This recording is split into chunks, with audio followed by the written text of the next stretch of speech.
नमस्कार, आदाब। मैं हूं श्रीकांत सक्सेना और आप देख रहे हैं प्रोग्राम अपना मुल्क अपना आइन। दोस्तों, आपको पता है कि अपना मुल्क यानी हिंदुस्तान दुनिया की सबसे बड़ी जमहूरियत है, दुनिया का सबसे बड़ा लोकतंत्र है। इतने वोटर्स हमारे देश में हैं जितने बहुत सारे देश मिलकर अगर कभी उनके यहाँ चुनाव होते हैं उतने सिर्फ हमारे एक ही देश में हैं। इस लेवल पर, इस मैग्नीट्यूड पर इलेक्शंस कराना, चुनाव कराना एक बहुत बड़ी चुनौती होती है। आज एक कभी दौर हुआ करता था जब हिंदुस्तान के चुनाव पर कोई प्रश्न चिन्ह लगाते थे लोग, एक साथ लोगों को धकेल के किसी बूथ पर वहाँ वोटिंग वगैरह हुआ करती थी। आज भारत के चुनावों का उदाहरण दिया जाता है दुनिया के बहुत सारे देशों में, साफ़ सुथरे इलेक्शंस के लिए, ईमानदार इलेक्शंस के लिए, पारदर्शी इलेक्शंस के लिए, और उसके परिणामों पर अब कोई संदेह प्रायः नहीं करता।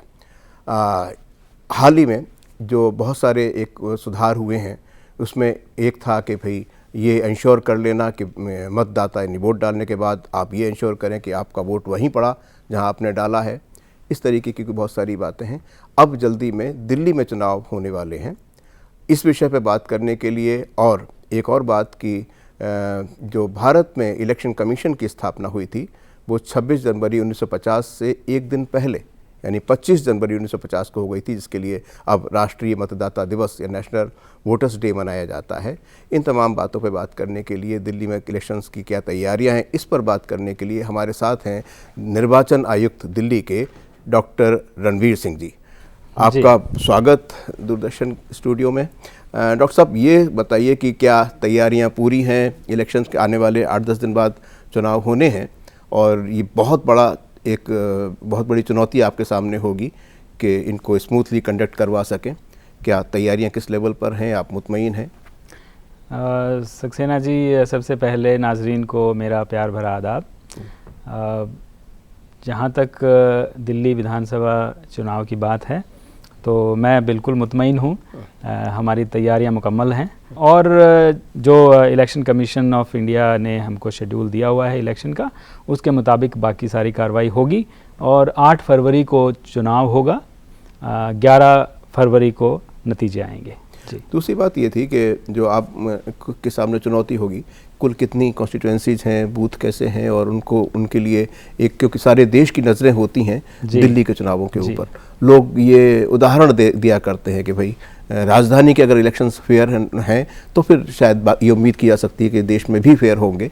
तो उसमें क्या इंतजामात किए गए हैं? दूसरी बात कि जो वोटर्स को बूथ तक लाने के लिए, उनको मोटिवेट करने के लिए भी क्या कुछ खास कदम उठाए गए हैं इलेक्शन कमीशन द्वारा? जी सक्सेना जी, मैं आपको इसके बारे में तफसील से बताऊंगा। 6 जनवरी को इलेक्शन कमीशन ऑफ इंडिया ने ये हमारा इलेक्शन शेड्यूल अनाउंस किया था। उसी दिन मॉडल कोड ऑफ कंडक्ट लागू हो गया था, जिसको हम आचार संहिता हिंदी में कहते हैं। और तब से चुनावी प्रक्रिया शुरू हो चुकी है। एक तो ये है कि हमारी दिल्ली में जो ये विधानसभा चुनाव हो रहा है, इसमें 70 असेंबली कॉन्स्टिट्यूएंसीज के लिए चुनाव होता है। हमारी विधानसभा में 70 सीटें हैं। इन 70 कॉन्स्टिट्यूएंसीज से एक एमएलए चुन के विधानसभा में जाएगा। और इसमें अहम बात यह है कि हर कॉन्स्टिट्यूएंसी में एक रिटर्निंग ऑफिसर होता है। वो रिटर्निंग ऑफिसर ही नॉमिनेशन रिसीव करते हैं और फिर आगे की प्रक्रिया भी रिटर्निंग ऑफिसर करते हैं। डिस्ट्रिक्ट लेवल पे हमारे डिस्ट्रिक्ट इलेक्शन ऑफिसर होते हैं। उनके अंडर कुछ एक कॉन्स्टिट्यूएंसीज आती हैं, तो हमारे 11 डिस्ट्रिक्ट इलेक्शन ऑफिसर्स हैं। हमारे पास कुल मिला के 13,750 पोलिंग स्टेशन हैं। 13,700 हम जिसको कहते हैं। हाँ, जिनको हम बूथ कहते हैं। तो इतने पोलिंग स्टेशंस हैं और हमारे पास 2,689 2689 लोकेशंस हैं, मतलब बिल्डिंग्स हैं जिनमें ये बूथ्स आते हैं। तो इतनी लोकेशंस के ऊपर चुनाव होगा 8 फरवरी को।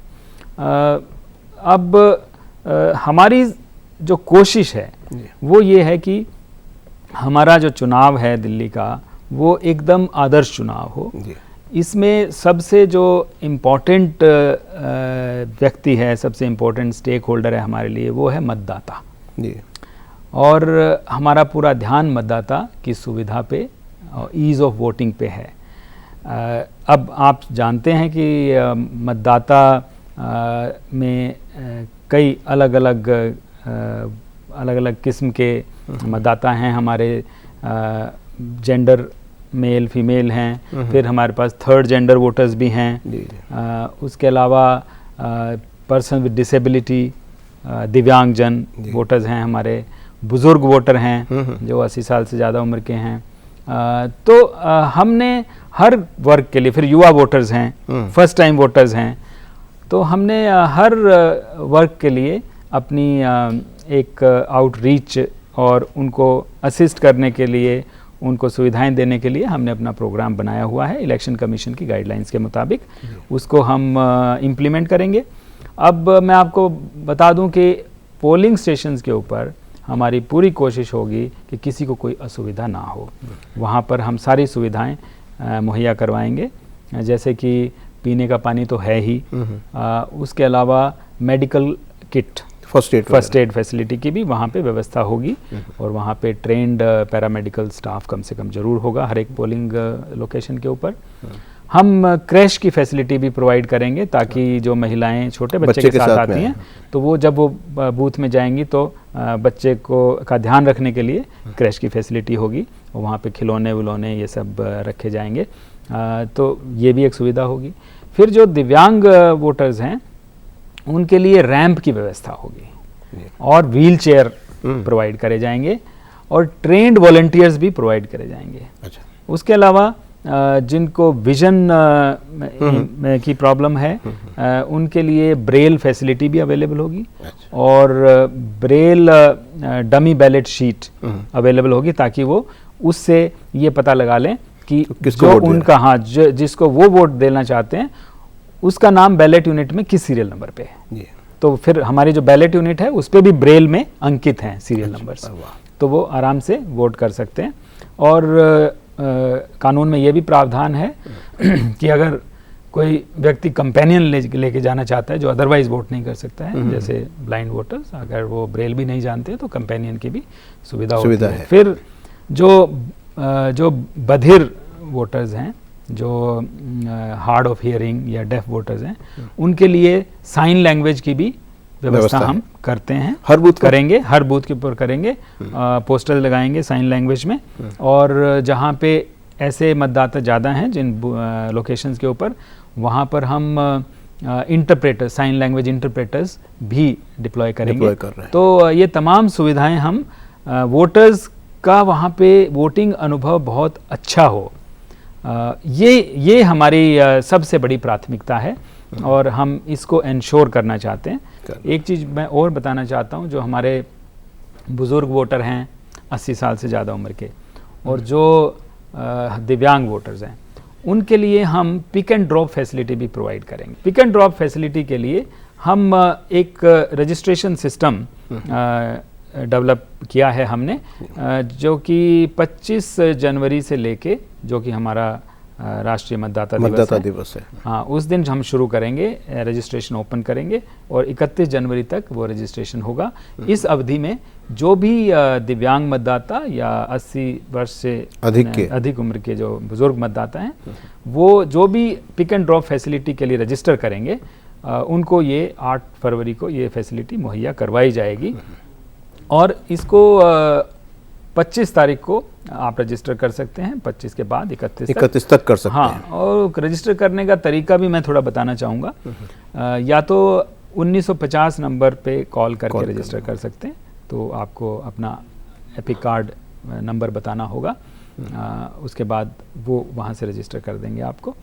या फिर आप SMS के माध्यम से भी कर सकते हैं। हमारा एक मोबाइल नंबर है, उस पर आप SMS भेज सकते हैं। मोबाइल नंबर है 7738299899। इस पे आपने EPIC एपिक, फिर स्पेस, फिर वोटर ID नंबर, फिर स्पेस, फिर पिक, PIC के पिक, ये सिंटैक्स भेजना है, तो आपको पिक एंड ड्रॉप के लिए रजिस्ट्रेशन हो जाएगा। लेकिन जैसे मैंने कहा, ये हर किसी के लिए नहीं है फैसिलिटी, सिर्फ दिव्यांग वोटर्स के लिए और 80 साल से ज़्यादा उम्र के वोटर्स के लिए ये फैसिलिटी है। तो मुझे पूरी उम्मीद है कि इसका फ़ायदा उठाएंगे। बहुत अच्छा और बहुत आप जानकारी, बड़ा इंतजाम भी काफ़ी अच्छा लग रहा है। लेकिन क्या इनमें से ऐसी कुछ चीज़ें हैं जो आप पहली बार कर रहे हैं इससे, या हर चुनावों में ऐसे करते रहे? जिस तरह पिक एंड ड्रॉप फैसिलिटी इस तरीके से professionally managed with pre booking, ये हम पहली बार कर रहे हैं बिल्कुल जी। और हमने एक और चीज़ पहली बार करी है, वो दिव्यांग वोटर्स के लिए और बुज़ुर्ग 80 साल से ज़्यादा उम्र के वोटर्स के लिए, और वो है पोस्टल बैलेट से वोट करने का। अच्छा। इसका मतलब ये है कि दिव्यांग वोटर्स में और बुज़ुर्ग वोटर्स में जो इस स्थिति में नहीं हैं कि वो पोलिंग स्टेशन पे आके वोट कर सकें। अच्छा, वो पोस्टल उनकी मतलब इसमें वो असमर्थ हैं मूव करने में, इमोबिलिटी है या बेड रिडन है या ऐसी स्थिति में हमने 14 तारीख से, 14 को हमारी नोटिफिकेशन इशू हुई थी इलेक्शन की, 14 जनवरी से लेके और 20 जनवरी तक, क्योंकि 19 जनवरी छुट्टी का दिन था, संडे था, तो 14 से 20 तक हमने एक्चुअली 14 तारीख को हर एक वोटर के घर जाके हमारे BLO ने उनको बताया था इस फैसिलिटी के बारे में कि अगर इन दोनों कैटेगरीज में से कोई असमर्थ है पोलिंग स्टेशन पे आने के लिए, तो वो पोस्टल बैलेट के लिए फॉर्म 12D भर के दे सकता है, और फॉर्म 12D को RO के रिटर्निंग ऑफिसर के ऑफिस में जमा कराना था। तो उसमें तकरीबन 3000 ऐसे लोगों ने फॉर्म 12D भर के ROs के पास भेजा है। अब इनकी स्क्रूटनी होगी और उसके बाद एक फाइनल लिस्ट बनाई जाएगी उन मतदाताओं की जिनको कि पोस्टल बैलेट से वोट करने के लिए अप्रूव किया जाएगा। जो भी इसमें वैलिड पाए जाएंगे उन सबको अप्रूव किया जाएगा, और उसके बाद हमारी पोलिंग टीम उनके घर जाएगी और उनके घर में वोट करवाएगी पोस्टल बैलेट के माध्यम से, और ये पूरी प्रक्रिया बिल्कुल ट्रांसपेरेंट होगी। पोलिंग टीम में 2 ऑफिसर होंगे, वो जाएंगे और वीडियोग्राफी होगी उसकी, और पोलिंग पार्टीज़ अगर अपने नुमाइंदे जो पोलिंग चाहेंगे तो वो भी रहेंगे, पोलिंग एजेंट्स हैं वो भी भेज सकते हैं। तो और उसकी बराबर वीडियोग्राफी होगी और उनके घर में जाके उनको एक वोटिंग कंपार्टमेंट बनाया जाएगा। सीक्रेसी ऑफ वोट को मेंटेन करा जाएगा जैसे पोलिंग स्टेशन पे होता है, तो ऐसे, और फिर उनको पोस्टल बैलेट से वोटिंग करवाई जाएगी।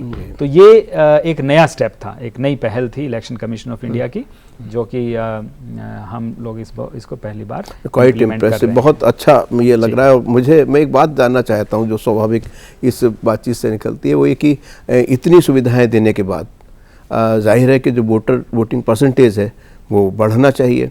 अगर पिछले इलेक्शंस को 2-4 को नज़र में रखें तो दिल्ली को कहाँ आप पाते हैं? क्या दिल्ली में वोटिंग, जब आप इतनी सुविधाएं दे रहे हैं मतदाता को, जाहिर है टर्नआउट अच्छा होना चाहिए।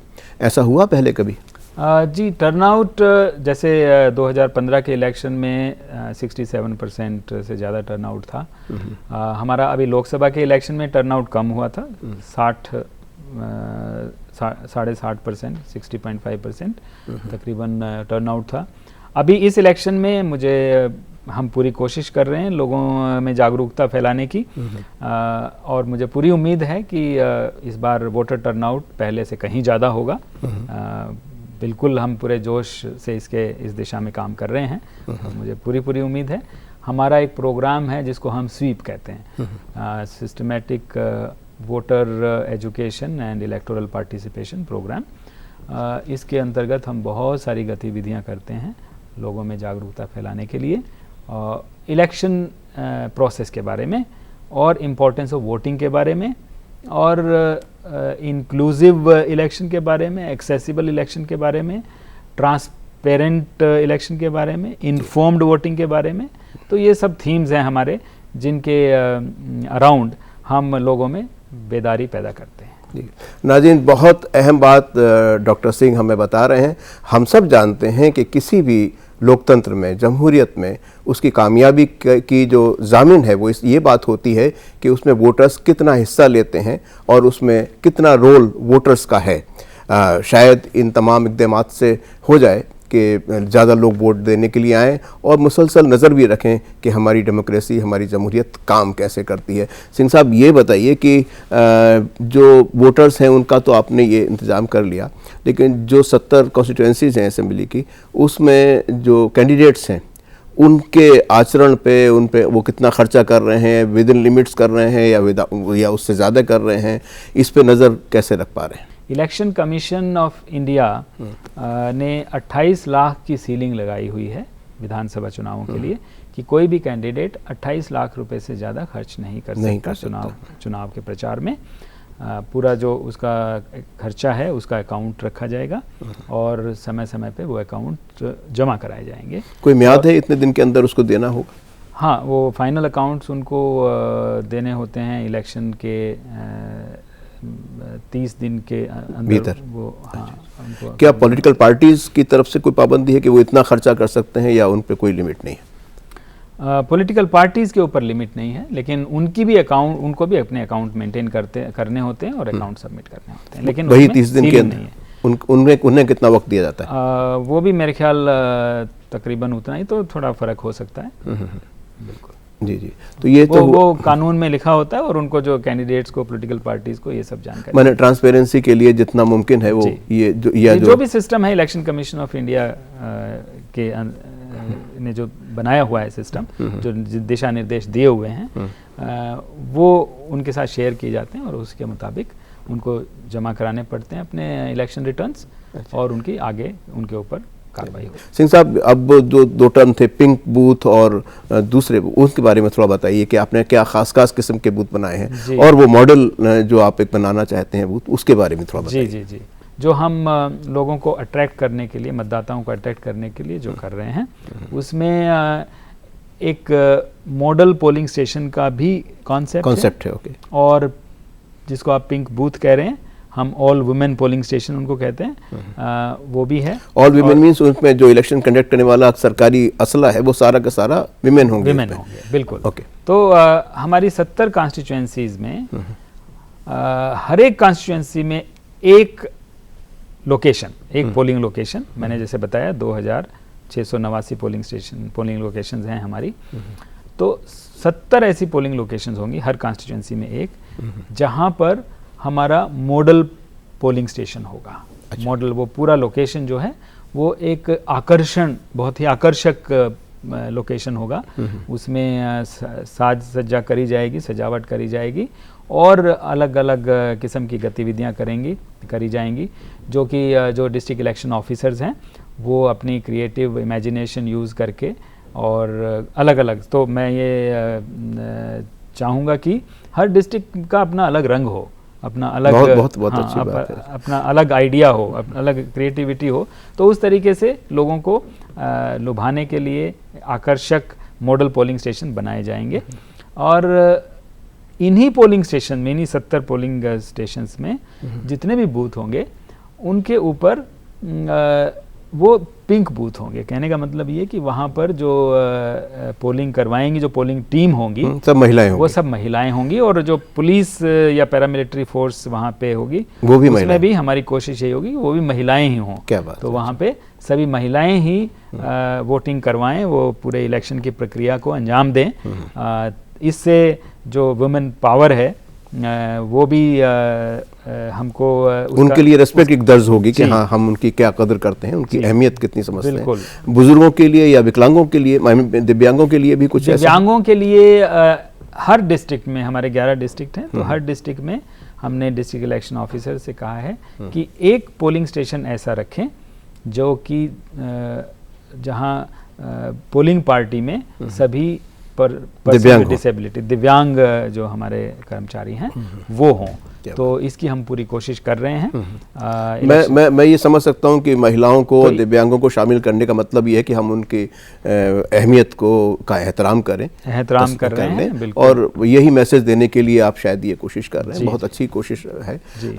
ये मौका इसलिए क्योंकि 2 बातें मैं आपसे जानना चाहता हूँ। एक, दर्शकों को, हमारे नाज़रीन को थोड़ा सा इस बारे में बता दीजिए कि हमारे संविधान में, हमारे आइन में वोटर्स के जो राइट्स हैं या उसकी ड्यूटीज़ हैं उसके बारे में थोड़ा सा बता दें।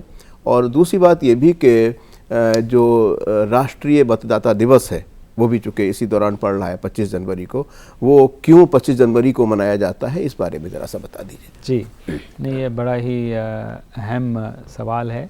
हमारे आइन, एक्चुअली हमारे आइन से ही सब कुछ निकलता है। हमारी जमहूरियत भी वहीं से निकलती है और हमारा जो वोटिंग राइट है वो भी वहीं से निकलता है। इलेक्शन का कॉन्सेप्ट भी वहीं से निकलता है। इलेक्शन कमीशन का भी जन्म वहीं से है। हमारा इलेक्शन कमीशन 25 जनवरी 1950 यानी संविधान को आत्मकृत करने के एक दिन पहले जी, जो हमारा गणतंत्र दिवस है 1950 में जब हमने कॉन्स्टिट्यूशन को अडॉप्ट किया, 26 जनवरी को, हाँ, तो उससे एक दिन पहले इलेक्शन कमीशन का कॉन्स्टिट्यूशन हुआ और इसलिए 25 जनवरी को हम राष्ट्रीय मतदाता दिवस, नेशनल वोटर डे के रूप में मनाते हैं और ये 25 जनवरी अभी आने वाला है। हम बड़ी धूमधाम से इसको दिल्ली में मनाएंगे। इलेक्शन कमीशन भी नेशनल लेवल पे प्रोग्राम करते हैं, तो वो प्रोग्राम भी होगा। हमारा दिल्ली का भी प्रोग्राम होगा, डिस्ट्रिक्ट्स में भी प्रोग्राम होगा और नीचे पोलिंग बूथ लेवल पर भी प्रोग्राम होता है। तो ये हम 25 जनवरी को इसलिए मनाते हैं कि 25 जनवरी को इलेक्शन कमीशन की स्थापना हुई और 1950 में हुई। इसलिए 1950 जो है वो हमारा वोटर हेल्पलाइन का नंबर है। अच्छा, 1950 आपको हेल्पलाइन। हाँ, इलेक्शन के बारे में कोई भी जानकारी चाहिए या कोई भी सुझाव देना हो या कोई भी आपकी शिकायत हो, आप 1950 पे डायल करके बता सकते हैं। अब हमने दिव्यांग मतदाताओं के लिए एक स्पेशल फैसिलिटी शुरू करी है 1950 हेल्पलाइन पे। अच्छा। कि जैसे हम कहते हैं कि अगर आप हिंदी में बात करना चाहते हैं तो 1 दबाइए, इंग्लिश में बात करना चाहते हैं 2 दबाइए, तो हम ये कहते हैं अब कि और अगर आप दिव्यांग मतदाता हैं तो आप 3 दबाइए। तो उससे फिर उसको जब दबाते हैं तो उनको सीधा जो हमने स्पेशली ट्रेन कर रखे हैं कॉल एजेंट्स दिव्यांग मतदाताओं के इश्यूज में, उनकी स्पेशल ट्रेनिंग है, सीधा उन्हीं से बात होती है उनकी। बहुत सुंदर। और उनकी जो समस्याएं हैं उनके बारे में वो सेंसिटाइज्ड हैं, उनको समझते हैं, तो उनका सही तरीके से वो निवारण कर पाते हैं। हम एक बात चलते चलते आपसे और मालूम कर लें। आपने एक तो वोटर्स के राइट्स और उनकी ड्यूटीज़ के बारे में थोड़ा सा बताने वाले थे, और दूसरी बात ये कि कुछ ऐसे कैंडिडेट्स होंगे जो चुनाव लड़ रहे हैं लेकिन उनकी आपराधिक कोई पृष्ठभूमि रही है और ऐसे लोग हैं जिनको चुनाव में भागीदारी शायद कानूनन नहीं दी जानी चाहिए। ये इंश्योर करने के लिए आप क्या करते हैं? जी, जो पहला सवाल है regarding rights and responsibilities of voters, तो वोटर का राइट तो मेनली अगर हम देखें तो 2 उसके बहुत महत्वपूर्ण राइट हैं। एक तो right to register as a voter, right, मतदाता सूची में अपना नाम जुड़वाना, वो एक बहुत अहम राइट है, वो उसका हक है। और दूसरा अपने वोट का इस्तेमाल करना, वोट डालना, वोटर लिस्ट में अपना नाम डलवाना। जो भी व्यक्ति हिंदुस्तान का नागरिक है, 18 साल से ज़्यादा जिसकी उम्र है और वो जिस एरिया में रहता है उस एरिया की मतदाता सूची में नाम जुड़वाने का उसका हक है। अगर वो किसी कोर्ट के द्वारा डिस्क्वालीफाई नहीं किया गया है, तो ये जो जिसमें क्वालिफिकेशन है वो मतदाता सूची में नाम डलवा सकते हैं और वो अपना वोट डाल सकते हैं। रिस्पॉन्सिबिलिटी की जहाँ तक बात है, और इसी राइट को एक्चुअली रीइंफोर्स करने के लिए, इस राइट को और ज़्यादा बेहतर बनाने के लिए हम ये सब करते हैं जो हमने आपसे डिस्कस किया है। पोलिंग स्टेशन पे जो हम अरेंजमेंट करते हैं, पोस्टल बैलेट का हमने जो अरेंजमेंट किया है, पोस्टल बैलेट का अरेंजमेंट उनके लिए भी होता है जो कि इलेक्शन में ड्यूटी करते हैं, बेशक, क्योंकि वो भी अपने पोलिंग स्टेशन पे जाके उस दिन वोट नहीं डाल सकते, तो इसलिए उनको भी पोस्टल बैलेट से या EDC election duty certificate issue करके उनकी वोटिंग करवाई जाती है। जो कहीं सेना पे या जो सेना में हैं, जो बिल्कुल जो हमारे डिफेंस फोर्सेस हैं या जो पैरामिलिट्री फोर्सेस हैं या जो स्टेट आर्म्ड फोर्सेस हैं, और इवन जो हिंदुस्तान के ऐसे अफसरान जो कि देश से बाहर दूतावास में काम करते हैं, उन सब के लिए भी पोस्टल बैलेट की सुविधा होती है। उनको हम सर्विस वोटर्स कहते हैं और उनके लिए भी पोस्टल बैलेट। तो ये सब इसीलिए है कि लोग अपने मत का, अपने अधिकार का इस्तेमाल कर सकें। एक फॉर्म 26 फाइल करना होता है नॉमिनेशन के साथ हर कैंडिडेट को। उस फॉर्म 26 को हम उसी दिन अपनी वेबसाइट पे अपलोड कर देते हैं और हमारी जो वोटर हेल्पलाइन मोबाइल ऐप है, उस मोबाइल ऐप पे भी वो दिखाई देता है, वो उस पे भी आप देख सकते हैं।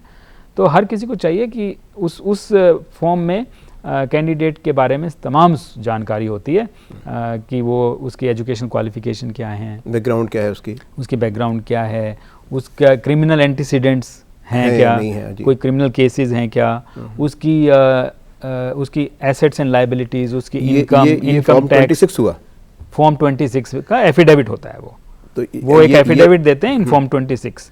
ये एक्सेसिबल होता है हर वोटर को? जी बिल्कुल, वो हमारे सीईओ की वेबसाइट पे भी होता है और वोटर हेल्पलाइन ऐप पे भी आपको अवेलेबल होता है। तो ये सबको देखना चाहिए। मैं नाजरीन अपने हर मतदाता को ये कहना चाहता हूँ और ये अपील करना चाहता हूँ कि वो अपने हक का, अपने अधिकार का बखूबी इस्तेमाल करें और ज़रूर करें, उसमें चूकें ना।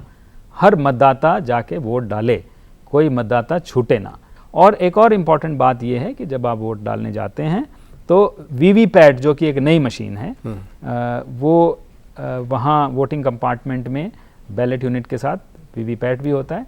तो आप अपने चाहते कैंडिडेट को वोट डालकर उसका बटन दबाकर उसके बाद वीवीपैट पर देखें कि जो पर्ची छपी है वो उसी कैंडिडेट के नाम की पर्ची है और उस पर उसी कैंडिडेट का चुनाव चिन्ह है। तो ये आप वेरिफिकेशन भी कर लें। बहुत बहुत शुक्रिया सिंह साहब, आपने बहुत अहम जानकारी हमारे नाज़रीन के साथ शेयर की हुई है और अपने व्यस्त शेड्यूल से आपने टाइम भी निकाला और हमारी शुभकामनाएं आपको बहुत कि आपका ये चुनाव जो आने वाली बहुत बड़ी चुनौती है, हम समझ पा रहे हैं, पूरे राज्य में एक साथ चुनाव कर पाना और अलग अलग डिनोमिनेशंस हैं उसमें कर पाना, उसको बहुत मुश्किल काम है और आपको इसमें कामयाब हों और हमारे दिल्ली राज्य के सारे मतदाता इसका भरपूर फ़ायदा उठाएँ। इसके लिए बहुत शुक्रिया।